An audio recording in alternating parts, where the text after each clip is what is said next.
Bonjour à tous. Pardon, désolée, je suis un peu décoiffée, mais je sors de la douche. Désolée, j'ai évidemment encore mon café. Et aujourd'hui, donc dans ce fameux podcast Tussentaal Vlaamse Spreektaal, nous allons faire une dernière explication avant d'entamer les dictées. Et donc, ça ne veut pas dire qu'il n'y a plus de vidéo explicative, bien sûr, parce qu'on a beaucoup de choses à dire sur le vocabulaire. Mais donc, on a pas mal d'éléments. Et la semaine prochaine, il y a une dictée de tous les éléments que nous avons vus. Alors, aujourd'hui, on a deux éléments. Donc, alors, oude, hein, vieux, oude, est souvent prononcé comme ouwe. En fait, toujours. Je pense presque toujours. Et donc, j'écris quatre exemples. Tis ne koude nacht. Tis ne koude nacht. Oui, le te, on a déjà vu. Le ne, on a déjà vu. Et donc, koude au lieu de koude. Donc, la phrase serait, on va dire en bon néerlandais, het is een koude nacht. D'accord? Deuxième phrase. Je moet uw auto onderhouden. Je, oui, au lieu de je, moet uw auto. Très, très souvent, on va donc mettre, voilà, donc ici une consonne pour faire la liaison, mais c'est pas ça. Ce dont on parle, c'est onderhouden, est en fait onderhouden. Et on avait déjà dit aussi, et je pense que c'était la semaine passée, que le H, on ne le prononce pas en tussentaal. Ça c'est pas mal pour les francophones. Et donc cette phrase, c'est je moet je auto onderhouden. Mais vous avez vu le je, hein, c'est je, u et uwen pour faire la liaison. Mais aujourd'hui, on parle de onderhouden, c'est onderhouden. OK? Troisième exemple, we zouden kunnen proberen. Et donc, c'est le zouden qui construit le conditionnel qui devient zou. Et on n'oublie pas non plus que le N à la fin, et donc de zouden kunnen proberen, n'est pas non plus prononcé. Donc, we zouden kunnen proberen, c'est we zouden kunnen proberen.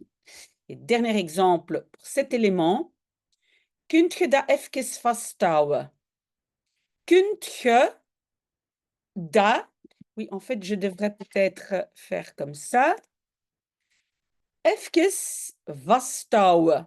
Donc, c'est le vasthouden qui est vasthouden.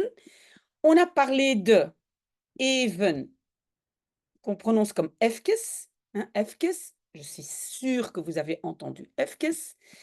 Et puis, kunt je dat. Donc, cette phrase est quand même assez différente du néerlandais, on va dire, du néerlandais officiel. Donc, kunt je dat even vasthouden? C'est kan je dat even vasthouden? Je pense que vous comprenez très très bien pourquoi ce que vous apprenez à l'école ne correspond pas toujours à la réalité. Parce que, voilà, je l'explique encore une fois, ce qu'on voit ici au début, hein, les quatre phrases là, c'est pas un dialecte, hein. Ce n'est pas du tout un dialecte. Parce que moi, par exemple, je ne parle aucun dialecte, mais ça, c'est vraiment, ce sont des choses que je dis. Donc, ce n'est pas un dialecte, c'est le fameux Tussentaal. Donc, c'est comme ça que les Flamands, donc les néerlandophones de Belgique parlent.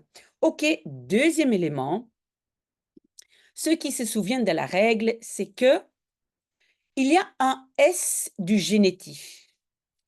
Donc, ça veut dire que quand on utilise, par exemple, iets et niets, hein, quelque chose et rien, on met un S. Parce qu'en français, on va dire rien de nouveau. Quelque chose de spécial. Et le de, c'est un génitif. En néerlandais, aussi dans d'autres langues aussi, par exemple en anglais ou en suédois, c'est aussi courant, on rajoute un S, donc on dit iets speciaals, quelque chose de spécial. Le speciaals, c'est le génitif. Mais dans le Tussentaal, le S du génitif n'est pas souvent prononcé. Donc, au lieu de dire iets speciaals, on va dire iets spécial. On ne va pas prononcer ce S. Et voilà ici la phrase. Hebt je iets speciaal gedaan? Hebt je iets speciaal gedaan? Et donc, heb je iets speciaals gedaan? Ça, c'est la phrase correcte. D'accord?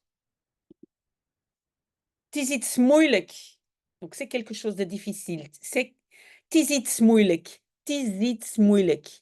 Het is iets moeilijks. Le S du génitif. Hein? Speciaals, moeilijks. Dernier exemple. We hebben niks tof gedaan. We hebben niks tof gedaan. We hebben niets of niks tofs gedaan. Oui, niks. Je l'entends quand même souvent aussi dans le néerlandais, donc en néerlandais officiel, pardon. Mais voilà, normalement on dit niets, mais niks est tout à fait accepté. D'accord? Ok, donc c'était ça pour aujourd'hui. Donc essayez maintenant de faire une petite liste de tout ce qu'on a vu jusqu'à présent. Et donc la semaine prochaine, ça sera la dictée de tout ce que on a vu jusqu'à présent. Et donc moi, je vais le dire en tussentaal et vous allez devoir l'écrire en, on va dire, en bon néerlandais. Voilà, si vous avez des questions, ou si vous n'êtes pas d'accord, ou si vous êtes d'accord, donnez-moi des petits pouces, ou bien dites non, madame, je ne suis pas d'accord, je veux autre chose. Voilà, revenez vers moi avec vos commentaires. Voilà, et encore un très très bon dimanche. Je continue mon café et je n'ai pas fini mes vidéos, donc peut-être à tout de suite.